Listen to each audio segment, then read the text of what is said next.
Hello students, आज के video में हम चैप्टर नंबर 1 क्लास 10th इसको कंटिन्यूस रखने वाले हैं। और इसमें हम लोगों ने पिछले वीडियो में पढ़े थे डिस्प्लेसमेंट रिएक्शन तक के एग्जांपल्स। डिस्प्लेसमेंट में जो मोर रिएक्टिव एलिमेंट था वो लेस रिएक्टिव के आयन को उसके एक्वस सोल्यूशन में से डिस्प्लेस कर देता था और नया प्रोडक्ट बनाता था, तो उन्हें बोलते थे डिस्प्लेसमेंट। लेकिन अब हम पढ़ेंगे आज डबल डिस्प्लेसमेंट। डिस्प्लेसमेंट रिएक्शन के दौरान मैंने आपको एक स्लोगन बताया था, याद होगा आप सबको, केदारनाथ का माली आलू जरा फीके पकाता है, कौन है आगे आए। ये याद रखना है, छोटा स्लोगन। मेरे पास तो इसके 32 एलिमेंट का भी स्लोगन है, लेकिन वो आपकी हायर क्लास में काम आने वाला है, इसलिए उसको हम अभी आपको नहीं बता रहे हैं। अभी आपको मैं डिस्प्लेसमेंट के बाद बता रहा हूं डबल डिस्प्लेसमेंट। मतलब डबल का मतलब है दोनों में एक्सचेंज होगा, उसे बोलेंगे double displacement. When two reactant react together in the aqueous state, more reactive ion displaces the less reactive ion from their substance is called double displacement reaction। तो आप देखिएगा यहाँ पर सिल्वर नाइट्रेट के साथ NaCl को हम डालेंगे। फर्स्ट टाइम ये बंद एक ट्यूब के अंदर रिएक्शन कराई गई थी, तो ये रिएक्शन जो बंद प्रोसेस में होगी वो reaction law of conservation of mass को भी मानती है। तो जैसे रिएक्शन कराएंगे तो ये जो है सब्सटेंस, इसमें क्या होता है, जैसे ए और बी है, कोई ए और बी वो सीधे से रिएक्शन करना चाहता है, तो ए मिल जाएगा डी के साथ और सी मिल जाएगा बी के साथ, और बन जाएगा A D plus C B. इस तरह से एक्सचेंज हो जाता है। बिल्कुल वही यहां होने वाला है। सिल्वर के साथ इसका एनाइन Cl जुड़ेगा AgCl, और Na के साथ इसका एनाइन जुड़ जाएगा, वो बन जाएगा NaNO3। तो ये रिएक्शन जो है आपकी डबल डिस्प्लेसमेंट रिएक्शन है। ऐसे ही इसमें भी इसका कैटायन इसके एनाइन से जुड़ेगा और इसका कैटायन इसके एनाइन से जुड़ेगा, तो कंपाउंड बनेगा CuOH का होल ट्वाइस और NH4 का होल ट्वाइस SO4। मैंने आपको पहले ही बताया था, आप सभी स्टूडेंट को क्लास 9th की बुक से सारे आयंस के चार्ज याद करने हैं। अगर चार्ज याद कर लिए तो ही आप इनके सही प्रोडक्ट को सही फॉर्मूले की फॉर्म में रिप्रेजेंट कर पाएंगे। आपकी एनसीईआरटी बुक में यही रिएक्शंस बर्ड फॉर्म में लिखी, बर्ड फॉर्म में। बर्ड मतलब कॉपर हाइड्रोक्साइड स्पेलिंग की फॉर्म में लिखा होगा, अमोनियम सल्फेट स्पेलिंग की फॉर्म में लिखा होगा। आपको इसके कंपाउंड लिखने पड़ेंगे, तो आपको बैलेंसी याद होगी, तभी आप सही रिएक्शन लिख पाएंगे, अदरवाइज आप इसको नहीं लिख पाएंगे। तो 9th क्लास की बुक से आप देख सकते हैं। अगर आपको नहीं मिलता है तो आप मेरे कमेंट बॉक्स में कमेंट कीजिए, मैं आपको पूरी टेबल अपने ही चैनल पर यहाँ पर लिखकर समझा के बताऊंगा। ओके, तो ये तुम्हारा हो गया डबल डिस्प्लेसमेंट का दूसरा एग्जाम्पल। ऐसे ही आप यहाँ देखेंगे CaOH का होल ट्वाइस कैल्शियम हाइड्रोक्साइड ऐसे लिखा होता है। यहां से ये H और OH हट जाएगा, ये हट गया HOH, ठीक है। HOH हट गया, वो क्या बन जाएगा H2O, और इसके जगह ये CO2 जुड़ जाएगा यहाँ आके, तो CaO में CO2 और O मिल गया तो बन जाएगा CaCO3। तो इस तरह से आपको रिएक्शंस होती हुई नजर आएंगी। चाहे कोई भी रिएक्शन लिख सकते हो आप, कोई भी इस तरह की रिएक्शन कोई भी लिख सकते हो। आपने अभी मैंने आपको पढ़ाया था जब फिजिकल चेंज वाले एग्जाम्पल में, तो मैंने आपको एसिड की बेस से रिएक्शन करके दिखाई थी एक्सोथर्मिक रिएक्शन में। उसी रिएक्शन को आप यहां पर भी लिख सकते हो। किसी भी एसिड को ले लो आप, किसी भी एसिड को, जैसे मान लो हमने ले लिया एसिड में H2SO4 और बेस में ले लिया मान लो हमने CaOH का होल ट्वाइस, कैल्शियम हाइड्रोक्साइड को इससे रिएक्शन करा दी, तो इसका H इसके OH से जुड़ेगा और Ca के साथ SO4 जुड़ जाएगा तो बन जाएगा CaSO4। तो ये है प्रेसिपिटेट की फॉर्म में, तो एक डाउनवर्ड एरो लगा सकते हो। ये लिक्विड है, इसको एक्वस लिख सकते हो, वो सॉलिड लिख सकते हो, और ये एक्वस स्टेट में होता है और ये भी एक्वस स्टेट में होता है, और साथ में इसमें हीट भी निकलेगी साथ में। एक्सोथर्मिक का एग्जाम्पल होता है। तो ऐसी कोई रिएक्शन आप ले सकते हो जो कि न्यूट्रलाइजेशन रिएक्शन भी कहलाती है।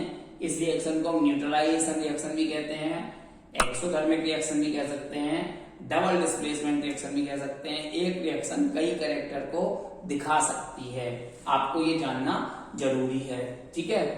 तो ये है तुम्हारा डबल डिस्प्लेसमेंट। आपको और एग्जाम्पल भी देके समझा सकते हैं, लेकिन आपको बहुत नेसेसरी एग्जाम्पल मैंने लिखे हुए हैं, अच्छे से समझाए हैं, समझ सकते हो। और इसके बाद आप इन्हें पॉज कर करके अपने नोट्स की फॉर्म में लिख भी सकते हो, ठीक है।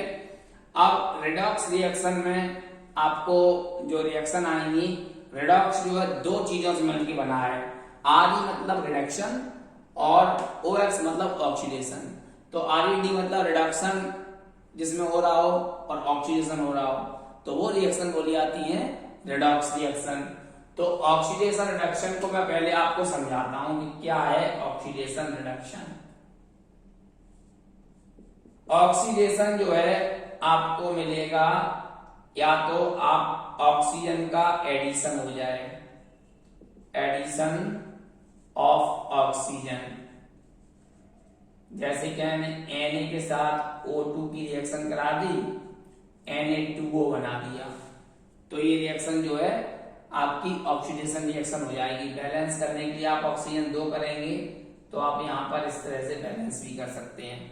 तो addition of reaction, addition of oxygen to the another substance is called oxidation reaction, ठीक है।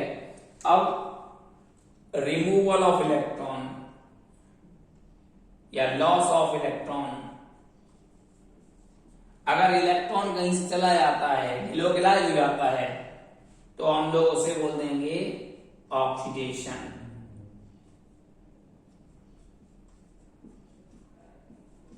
तो ये रिएक्शन भी ऑक्सीडेशन कहलाती है। Removal of oxygen, loss of oxygen, removal of electron और loss of electron is known as oxidation reaction also, ठीक है। और रिमूवल ऑफ हाइड्रोजन,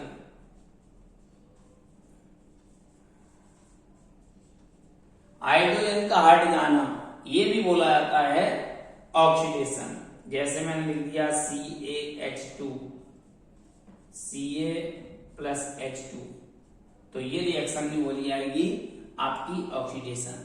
तो तीन तरह से आपका ऑक्सीडेशन हो रहा है, या तो ऑक्सीजन ऐड हो जाए, या फिर इलेक्ट्रॉन रिलीज हो जाए, लॉस हो जाए, निकल जाए, और या हाइड्रोजन निकल जाए। तो ऐसे केसेस में तीनों तरह से आप ऑक्सीडेशन देखेंगे। ऐसे ही रिडक्शन, ठीक उल्टा कर देंगे इनको सबको, सारे चीजें यही लिखेंगे, बस इनका प्रोसेस रिवर्स हो जाएगा। एडिशन ऑफ ऑक्सीजन की जगह लिखेंगे हम addition of hydrogen, addition of hydrogen. जैसे कि मैंने Na के साथ H2 को जोड़ दिया तो बन गया NaH। बैलेंस करने के लिए हम यहाँ पर 2H हैं तो 2 लगा देंगे, तो इसलिए सोडियम 2 हो जाएंगे तो 2 यहाँ लगा देंगे। तो ये रिएक्शन बोली जाएगी आपकी एडिशन, उसके एग्जाम्पल, रिडक्शन का एग्जाम्पल, ठीक है। फिर लॉस ऑफ इलेक्ट्रॉन, इसके लिए लिखेंगे gain of electron, gain of electron. Electron कहीं ऐड हो जाता है तो उसे भी हम बोलते हैं तुम्हारा रिडक्शन। जैसे कि क्लोरीन को एक इलेक्ट्रॉन ऐड कर दिया जाए तो Cl नेगेटिव बन जाएगा, तो ये प्रोसेस जो है आपका रिडक्शन कहलाएगा, ठीक है। क्यों जरूरत पड़ी? क्लोरीन का एटॉमिक नंबर होता है 17, जिसे लिखते हैं 287। तो हर एलिमेंट अपने आप को ऑक्टेट पूरा करना चाहता, तो एक इलेक्ट्रॉन लेकर ये अपने आप को बदल लेता है 288। इस वजह से आपको यहाँ पर ये एक इलेक्ट्रॉन ऐड होता हुआ दिखाई पड़ता है और उसको हम बोल देते हैं रिडक्शन। ठीक है, और लास्ट है आपका removal of oxygen. Removal of oxygen, oxygen का रिमूव हो जाना। जैसे कि MgO है तो आपका बन जाए Mg प्लस O2, तो आपका ये रिएक्शन जो होगा वो बोला जाएगा रिमूवल ऑफ ऑक्सीजन रिडक्शन। तो ये ऑक्सीडेशन और रिडक्शन तीन थ्योरी के थ्रू मैंने समझाई है। अब जब किसी रिएक्शन में ये काम दोनों हो रहे हो एक साथ तो उसे हम बोलते हैं रिडॉक्स प्रोसेस। जब किसी रिएक्शन में ऑक्सीडेशन और रिडक्शन साथ साथ होते हैं तो उन्हें बोलते हैं रिडॉक्स प्रोसेस। यानी when the reduction as well as oxidation takes place simultaneously in a single reaction is known as redox process. तो आपको वो सारी रिएक्शन जिसमें एडिशन ऑफ ऑक्सीजन दिख रहा हो, हाइड्रोजन का रिमूवल दिख रहा हो या फिर इलेक्ट्रॉनों के बेस पे दिख रहा हो, तो वो सारी प्रॉपर्टी दिखाने वाली रिएक्शंस रिडॉक्स प्रोसेस को रिप्रेजेंट करेंगी।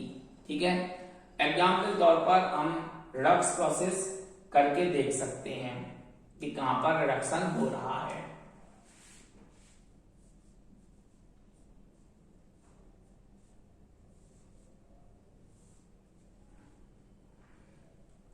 यहां से Cl इसके साथ ऐड हो जाए, H हट जाए, तो H इसमें से हट रहा है तो S का रिमूव होना, removal of hydrogen is called oxidation. तो आपका देखेंगे ये बन जाएगा ZnCl2 प्लस H2। तो चार्ज के बेस पे आप देखिएगा पहले चार्ज के बेस पर। ठीक है, क्लोरीन पर चार्ज होता है -1, हाइड्रोजन पे होता है +1, जिंक पर अकेला है उस वक्त है 0 चार्ज। जब यहां मिल गया तो जिंक पे आ गया +2, क्लोरीन पे -1 है और हाइड्रोजन यहां पर 0 चार्ज दिखाएगा। जब फ्री स्टेट में होता है कोई भी मेटल या नॉन मेटल तो 0 चार्ज दिखाते हैं। तो चार्ज बढ़ता हुआ नजर आएगा। जैसे यहां सोडियम पर 0 चार्ज था, चार्ज बढ़ गया तो ऑक्सीडेशन हो रहा है। यहाँ चार्ज घट गया है, माइनस में जा रहा है तो रिडक्शन हो रहा है। तो आप देखिएगा प्लस से 0 हो रहा है तो चार्ज डिक्रीज हो रहा है। तो यहां हो गया आपका रिडक्शन। और जिंक का 0 से प्लस हो रहा है तो इसका हो जाएगा ऑक्सीडेशन। तो इस तरह से आपको जब एक ही रिएक्शन में ऑक्सीडेशन भी हो रहा हो और रिडक्शन भी हो रहा हो तो ऐसी रिएक्शन को हम बोलते हैं रिडॉक्स प्रोसेस। ठीक है, तो दो reactions in which reduction and oxidation takes place simultaneously they are known as redox process. Example के तौर पे हम बहुत सारी रिएक्शन लिख सकते हैं लेकिन आज के वीडियो में इतना ही दिखाते हैं। और भी एग्जाम्पल आप लोगों को मैं दिखाई सकते हैं, वरना आप एक एग्जाम्पल चलते चलते और देख लीजिएगा। H2O2, H2O plus O2,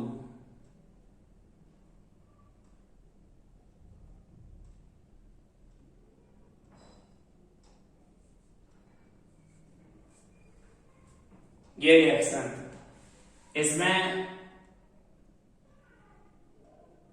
oxygen दो तरह का नेचर दिखा रहा है।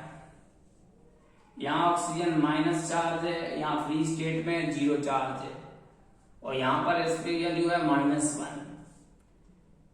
तो -1 से -2 हो रहा है और -1 से 0 हो रहा है। तो -1 से 0 बड़ा होता है तो यहां हो रहा है ऑक्सीडेशन और -1 से -2 छोटा होता है तो यहां हो रहा है रिडक्शन। जब भी चार्ज डिक्रीज होता हुआ दिखेगा तो रिडक्शन लिखोगे और चार्ज इंक्रीज होता हुआ दिखेगा तो वहां पर ऑक्सीडेशन लिखोगे। ये है कॉन्सेप्ट, आपको याद रखना है। मैंने टिपिकल एग्जाम्पल लिखा हुआ है जहां पे एक ही रिएक्टेंट था यहाँ 2 लिए थे, यहाँ 1 ही लिया है और आपको करके दिखाया है। तो आप लोग मेरे वीडियोस को कंटिन्यूस देखते रहिए, लाइक करिए, बेल आइकन दबाइए और लगातार ऐसे अनसुने अनछुए एग्जाम्पल्स को देखने की आपको यहाँ पर कुछ नई नई चीजें मिलेंगी हमारे वीडियोस में, और हमारे एक्सपीरियंस का फायदा उठाइए। मैं हूं सुदीप पाठक और मेरे जो क्लास है आपको वो सटीक एग्जाम्पल मिलेंगे जो आपको बोर्ड एग्जाम में आपको जरूर मिलेंगे। आप इनको जरूर देखें, याद रखें, और कोई भी डाउट हो तो आप कमेंट बॉक्स में पूछें। तब तक के लिए thank you, have a nice day.